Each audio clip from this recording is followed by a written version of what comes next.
Bismillahirrahmanirrahim. Assalamualaikum warahmatullahi wabarakatuh. Bismillah, alhamdulillah, wassalatu wassalamu ala habibillah Sayyidina Muhammad ibn Abdillah wa ala alihi wa sahbihi wa mawalah.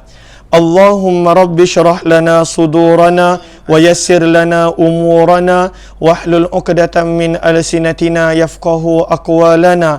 Allahumma fakkihna fid din wa 'allimna at-ta'wil. Allahumma alhimna marashid umurina wa a'idna min shururi anfusina birahmatika ya rabbal alamin. Walhamdulillahi rabbil alamin. Alhamdulillah, summa alhamdulillah. Apa khabar sahabat-sahabat semua?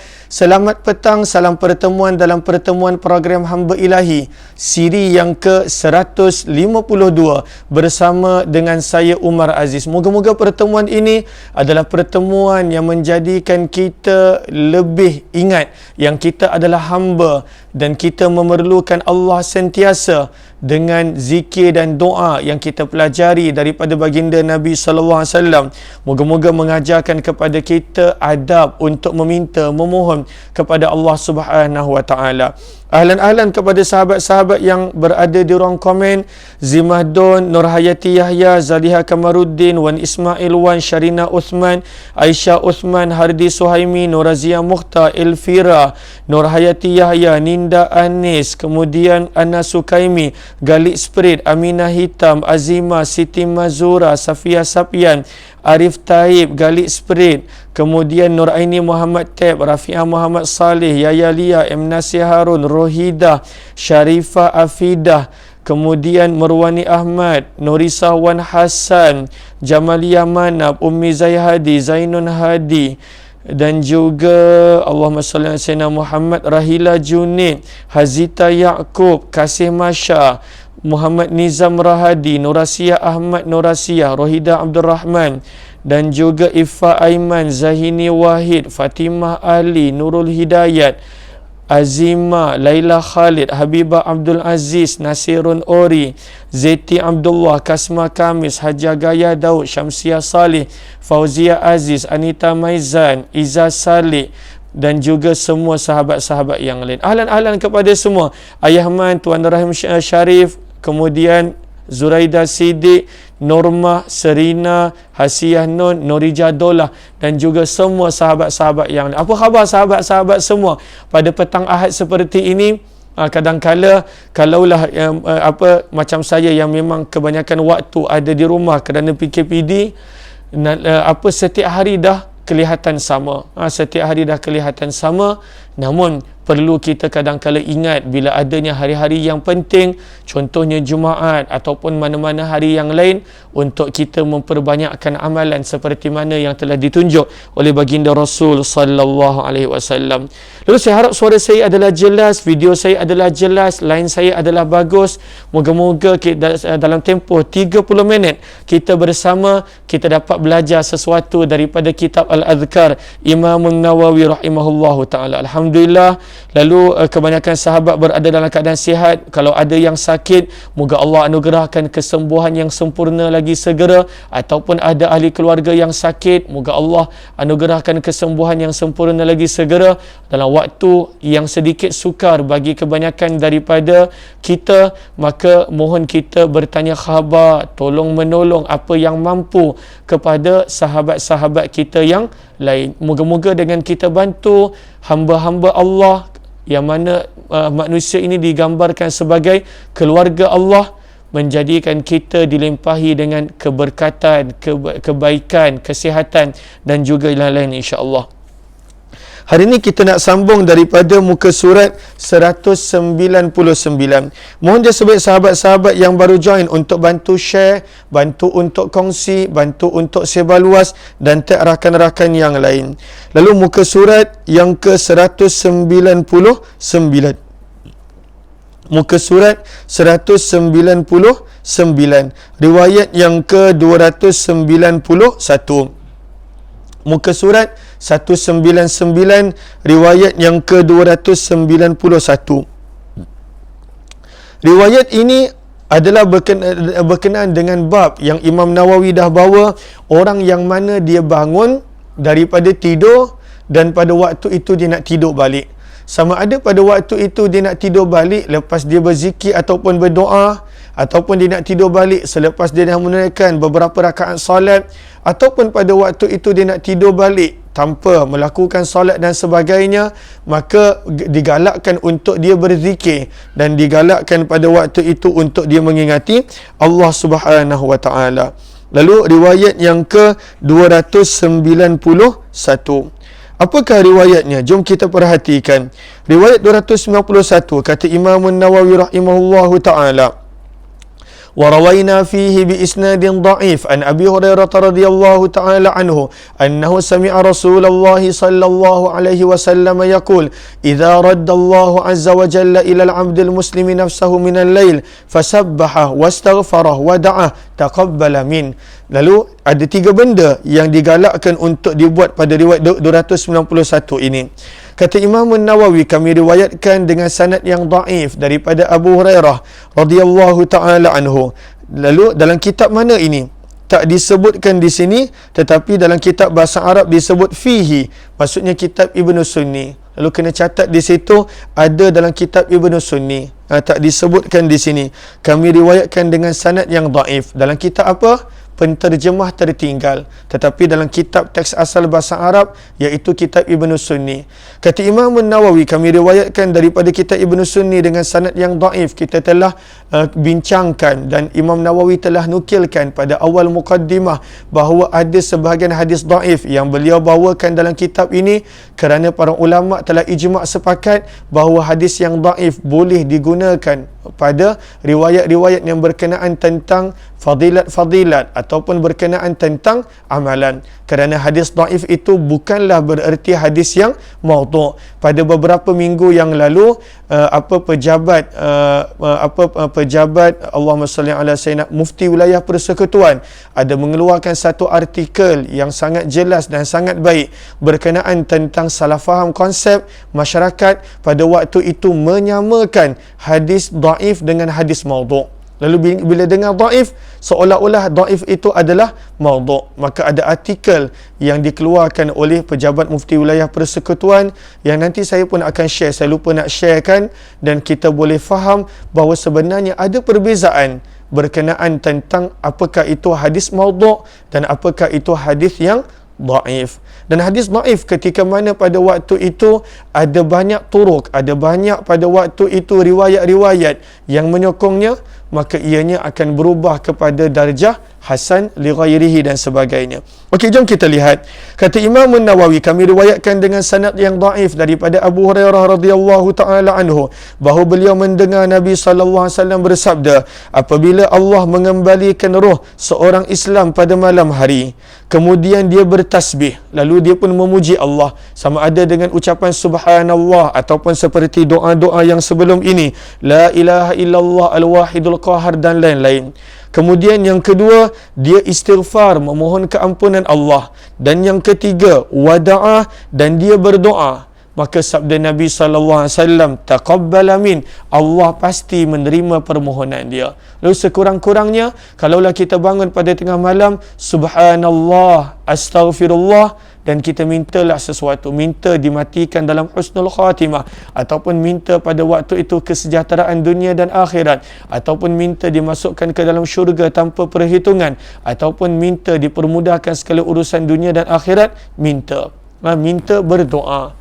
Kadang-kala apabila kita berada dalam keadaan situasi kita dah selesa, yang mana kita rasa keadaan kita elok, pada waktu itu kita teragak-agak nak berdoa. Sebab semuanya okey. Semuanya sekarang pada waktu ini tak ada apa-apa. Maka kita malas nak berdoa.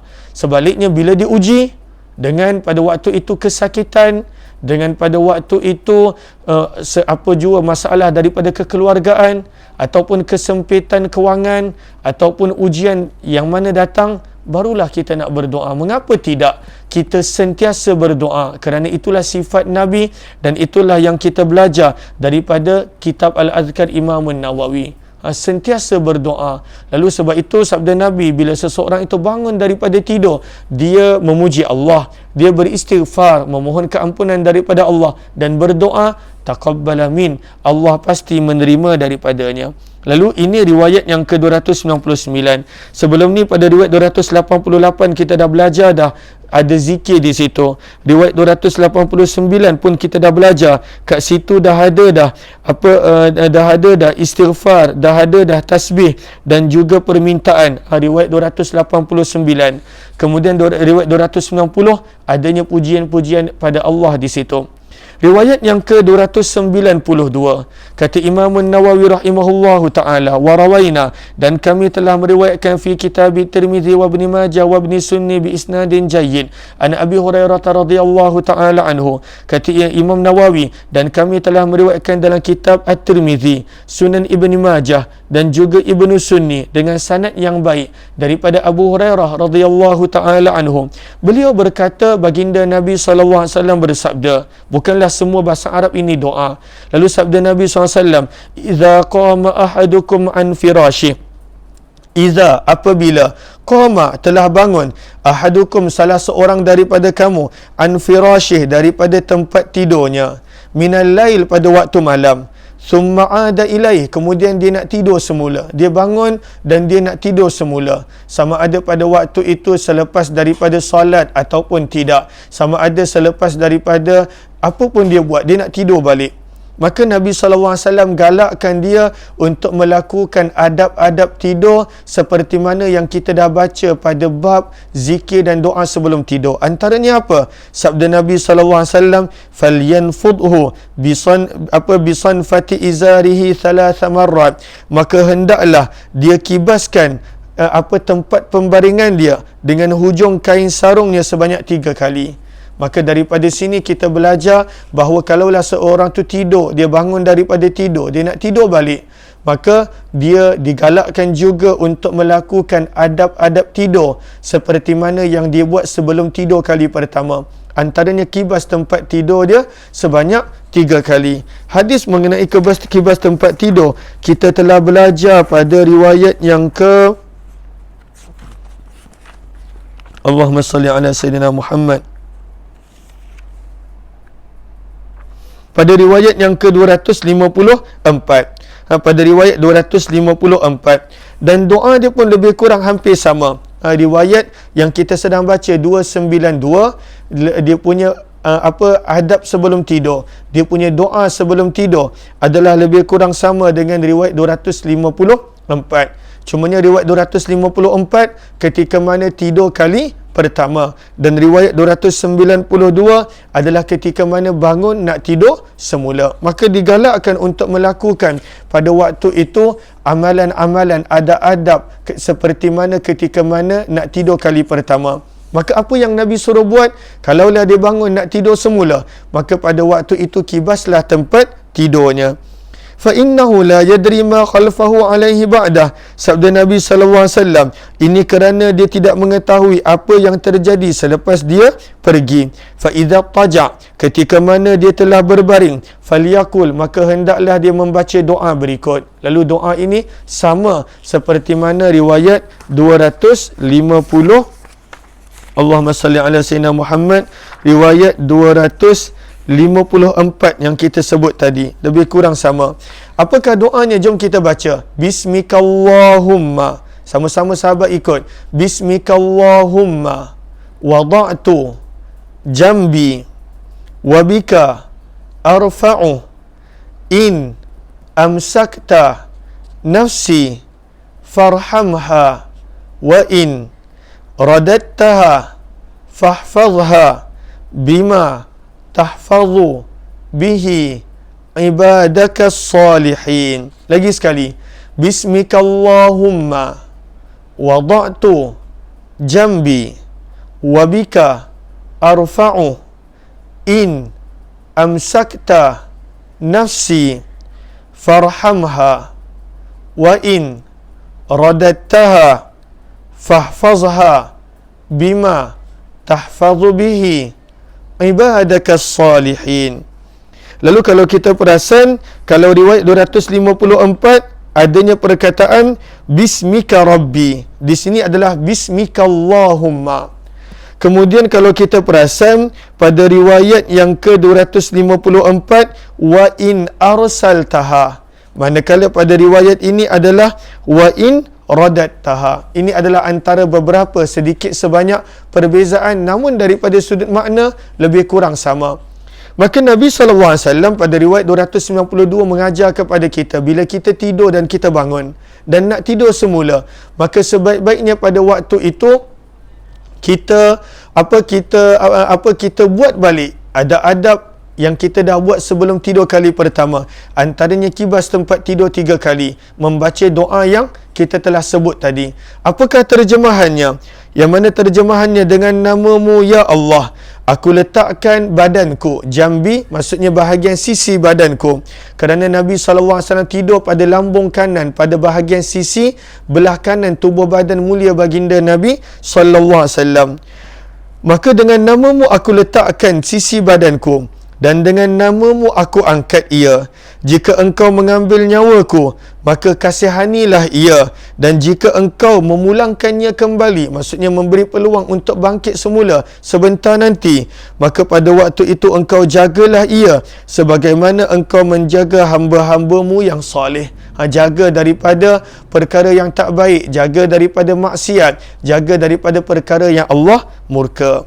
Maka ini adalah antara amalan ketika mana bangun daripada tidur dan nak tidur semula, kata Imam Nawawi rahimahullahu ta'ala. Kata Imam Nawawi menukilkan daripada Imam Tirmizi, hadis ini hukumnya adalah hasan. Ahli bahasa Arab mengatakan, apa sinfatul izar dengan huruf nun kasrah, apa sanifatul izar dengan huruf nun berbaris bawah, bermaksud hujung kain yang terjahit, iaitu hujung kain yang kita pakai daripada kain sarung kita.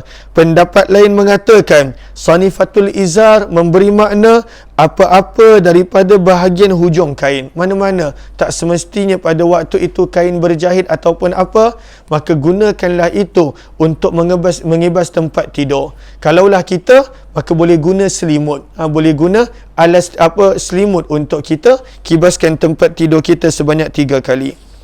Sahabat-sahabat yang dirahmati lagi dikasihi oleh Allah Subhanahu wa taala, lalu ini adalah doa yang keempat yang kita belajar daripada bab kalaulah bangun tidur nak tidur semula. Seterusnya riwayat yang terakhir, riwayat yang ke-293, kata Imam Nawawi dalam kitab Al-Muwatta karya Imam Malik bin Anas rahimahullahu taala, pada bab doa di akhir kitabus salah, Imam Malik meriwayatkan satu riwayat daripada sahabat Nabi Abu Darda radhiyallahu taala anhu, yang mana Abu Darda berkata, apabila beliau bangun di tengah malam, beliau akan mengucapkan doa berikut, namatil uyun wa gharatin nujum wa anta hayyun qayyum. Lalu apakah doanya? Sama-sama sahabat baca dan ikut bersama. Namatil uyun wa gharatin nujum wa anta hayyun qayyum. Maka Abu Darda ketika mana bangun pada tengah malam, beliau akan membacakan doa ini. Apakah terjemahannya? Namatil uyun, mata telah tidur. Telah tidur sebentar tadi dan bangkit. Namatil uyun. Wa gharatin nujum, bintang-bintang telah terbenam.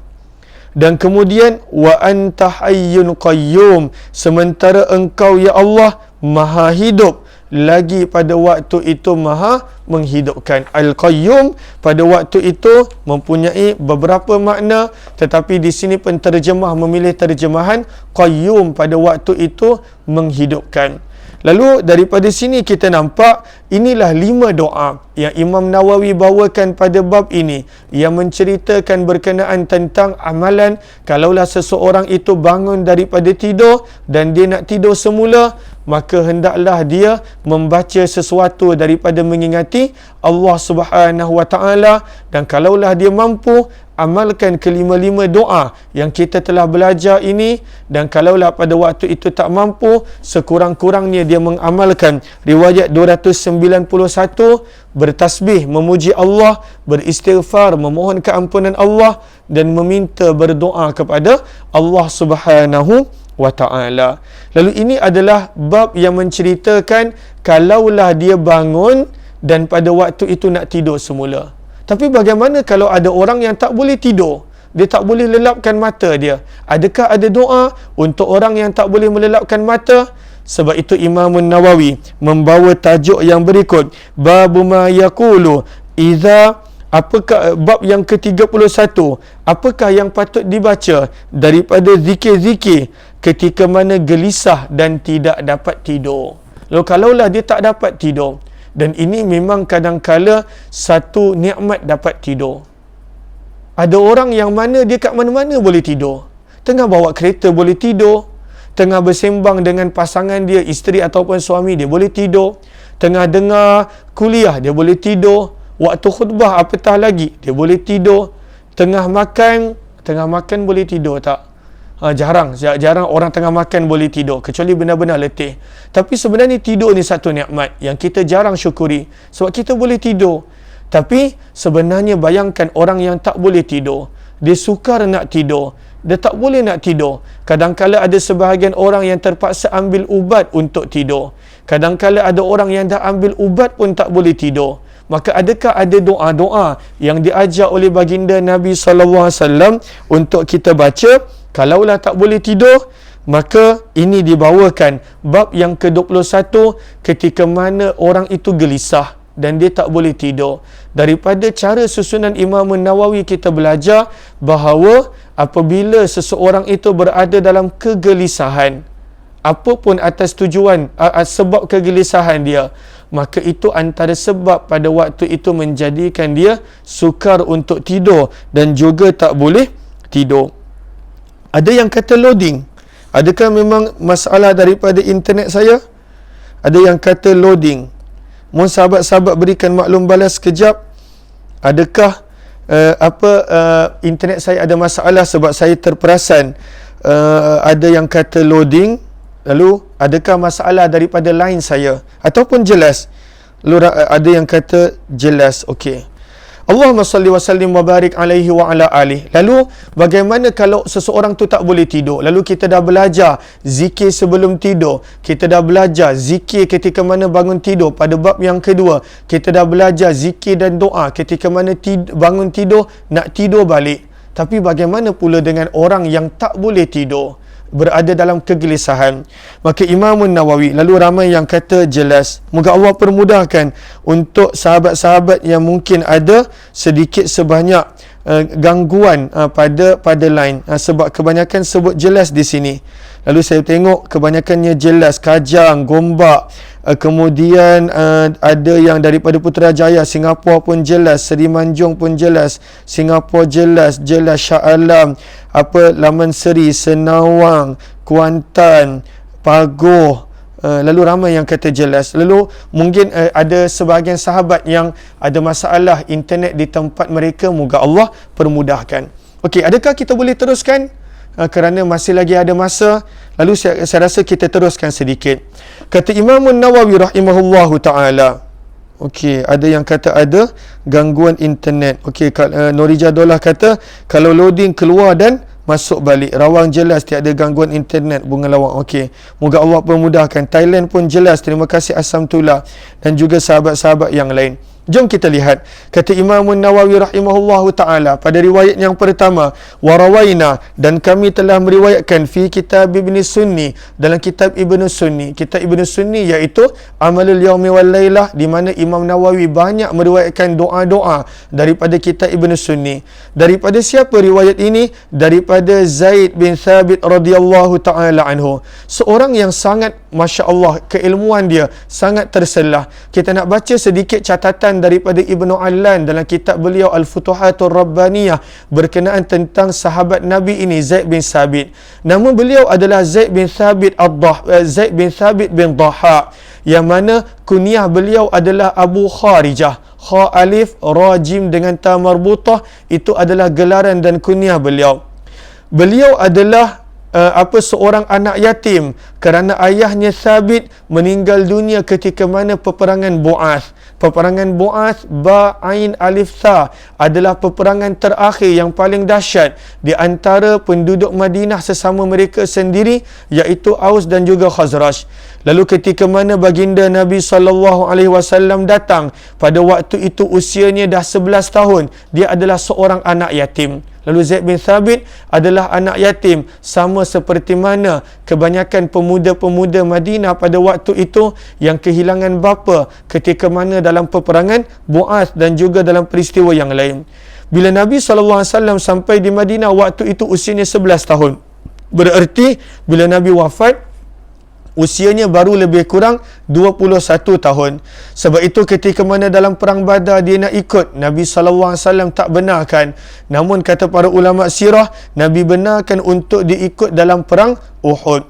Nabi SAW ketika mana tiba di Madinah pada usianya baru 11 tahun, dia dah belajar Al-Quran sendiri daripada beberapa sahabat Nabi sebelum Nabi tiba di Madinah. Sebab itu kata Ibnu Allan, dan tidaklah Nabi SAW tiba di Madinah kecuali pada waktu itu beliau telah menghafaz hatta hafizah 16 surah, beliau telah menghafaz 16 surah. Masya Allah, semangat dia dengan Al-Quran, cintanya pada Al-Quran. Pada waktu itu kesungguhannya bersama dengan Al-Quran. Sebelum Nabi SAW sampai, pada waktu itu beliau telah hafaz 16 surah daripada Al-Quran. Melihat kepada dia punya hafalan yang sangat bagus, pada waktu itu kesungguhannya dengan Al-Quran, maka Nabi SAW telah meminta dia untuk mempelajari beberapa bahasa, antaranya bahasa Ibrani dan juga bahasa Suryani yang beliau berjaya menguasai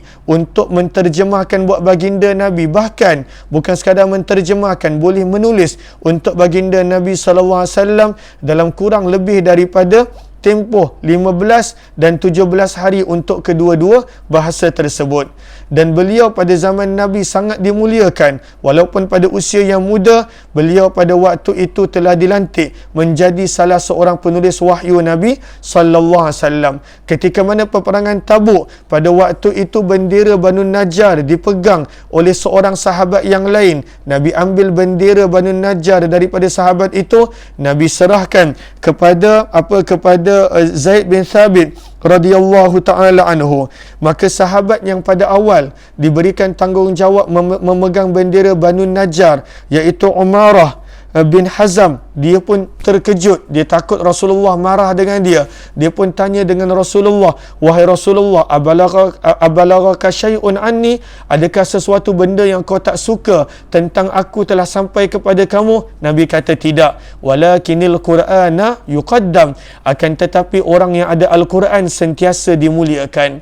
Lalu inilah Zaid bin Thabit, antara orang yang hafal 30 juz ketika mana baginda Nabi SAW masih hidup. Waktu Nabi wafat, usianya baru 21 tahun. Tetapi beliau adalah antara orang yang ketika mana berlaku sedikit salah faham di antara orang-orang Ansar, yang mana mereka anggap mereka patut menjadi pengganti khalifah. Tetapi Zaid bin Thabit pada waktu itu menenangkan mereka dan menerangkan kepada mereka bahawa apa kata Zaid bin Thabit, sesungguhnya ketika mana zaman Nabi kita adalah Ansar, pembantu Nabi. Mengapakah kita tidak berterusan menjadi pembantu kepada khalifah Nabi sallallahu alaihi wasallam? Lalu ini Zaid bin Thabit, kata-katanya itu menjadikan semua orang Ansar menerima walaupun usianya baru 21 tahun. Selain daripada jasanya pada zaman Khalifah Abu Bakar mengumpulkan Al-Quran, dan kemudian pada zaman Khalifah Umar bin Khattab pada waktu itu menulis semula Al-Quran. Lalu ini secara ringkas berkenaan tentang Zaid bin Thabit radhiyallahu ta'ala anhu. Kata Zaid bin Thabit, aku mengadu kepada baginda Nabi sallallahu alaihi wasallam bahawa aku tidak dapat tidur pada waktu malam. Maka Nabi sallallahu alaihi wasallam bersabda, "Qul," katakanlah. Qul ni bukan doa, ianya adalah perintah. Ucapkanlah, katakanlah. Apakah doa dia? Jom kita baca sama-sama. Ahlan-ahlan kepada sahabat-sahabat, mohon jasa baik untuk bantu share, bantu untuk kongsi, bantu untuk sebar luas, tag rakan-rakan yang lain. Moga-moga lebih ramai yang mendapat manfaat. Jom kita lihat apakah doanya. Allahumma, sama-sama sahabat ikut.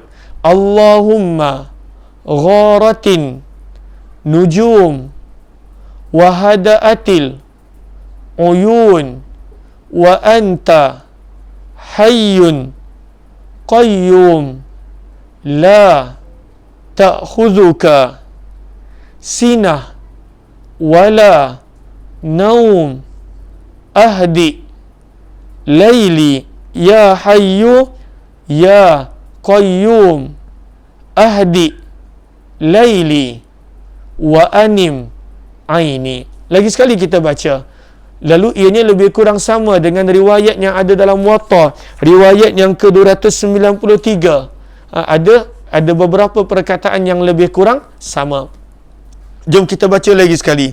Allahumma gharatin nujum wa hada'atil uyun wa anta hayyun qayyum la ta'khudhuka sinah wala naum ya hayyu ya qayyum ahdi laili wa anim aini.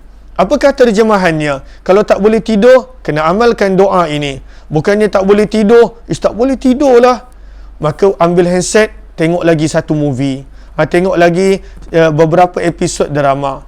Sepatutnya kalaulah tak boleh tidur, maka pada waktu itu kita amalkan doa ini supaya boleh tidur. Apakah doa dia? Maka terjemahannya, Allahumma ya Allah, gharatin nujum, bintang-bintang telah terbenam, wahada'atil uyun, dan mata-mata manusia pun telah tenang. Maksudnya semua orang telah tidur ya Allah. Semua orang Kau telah anugerahkan kepada mereka waktu untuk berehat. Wa anta hayyun qayyum, sedangkan hanya Engkau yang maha hidup lagi maha menghidupkan dan menguruskan segala-galanya. La ta'khudhuka sinatun wala naum, Engkau tidak pernah mengantuk dan Engkau tidak pernah tidur ya Allah. Ya Hayyu, wahai Zat yang maha hidup. Ya Qayyum, wahai Zat yang maha menghidupkan, ataupun wahai Zat yang maha menguruskan segala-galanya. Ahdi laili, tenangkanlah mataku. Maksudnya, jadikanlah aku dapat berehat, jadikanlah aku dapat tidur ya Allah. Wa anim aini, dan tidurkanlah mataku. Masya Allah, sangat mendalam maknanya, sangat bagus untuk diamalkan. Inilah hadis riwayat Zaid bin Thabit, kalaulah seseorang itu tidak boleh tidur. Kata Zaid bin Thabit radhiyallahu ta'ala anhu, bila dia dapat doa ini daripada Nabi, aku pun mengucapkannya, dan Allah menghilangkan apa yang aku rasakan sebelum ini. Sebelum ni tak boleh tidur, Allah hilangkan, dan pada waktu itu aku dapat tidur. Maka sahabat-sahabat mula amalkan ini. Untuk orang yang tak boleh tidur, untuk orang yang dah banyak tidur, maka tak perlu baca. Takut nanti bertambah-tambah tidur. Dah tidur lah banyak. Semua waktu, semua tempat, semua keadaan tidur. Ni sikit tidur. Pergi baca lagi doa ini. Risau nanti tidur tak bangun. Ini adalah untuk orang yang tak boleh tidur. Amalkan. InsyaAllah pada waktu itu bila istiqamah diamalkan, maka Allah Subhanahu Wa Ta'ala akan mudahkan kita untuk tidur. Ada satu lagi doa yang mana kita akan nampak daripada riwayat Khalid bin Al-Walid, yang ini insya-Allah kita akan sambung esok daripada riwayat 295. Moga-moga bermanfaat. Kita jumpa malam ini di Telegram channel Kuliah Umar Aziz. Kepada yang belum pernah join, jemput bersama untuk program perkongsian kisah para sahabat Nabi sallallahu alaihi wasallam pada jam 9 malam di voice chat Telegram channel Kuliah Umar Aziz. Dan kepada sahabat-sahabat yang kali pertama join, jemput join Telegram channel Kuliah Umar Aziz. Kalaulah ada yang ingin untuk membuat pembelian kitab Al-Adhkar, insya-Allah esok akan ada postage, lalu boleh sahaja tekan link yang ada di ruang komen, ataupun untuk hadiahkan kepada ahli keluarga, dan juga kepada yang ingin untuk turut bersama dalam ibadah korban di bumi Mekah, masih lagi dibuka, boleh juga tekan link yang ada di ruang komen. Jumpa lagi jam 9 malam nanti, tapi tidak ada di Facebook, cuma di Telegram channel Kuliah Umar Aziz. Wabillahi taufiq wal hidayah. Assalamualaikum warahmatullahi wabarakatuh. Jaga diri. Saya doakan moga Allah sentiasa melimpahi sahabat-sahabat dengan ketenangan, kebaikan dan juga kebahagiaan dunia dan akhirat. Jumpa lagi insya-Allah. Terima kasih semua.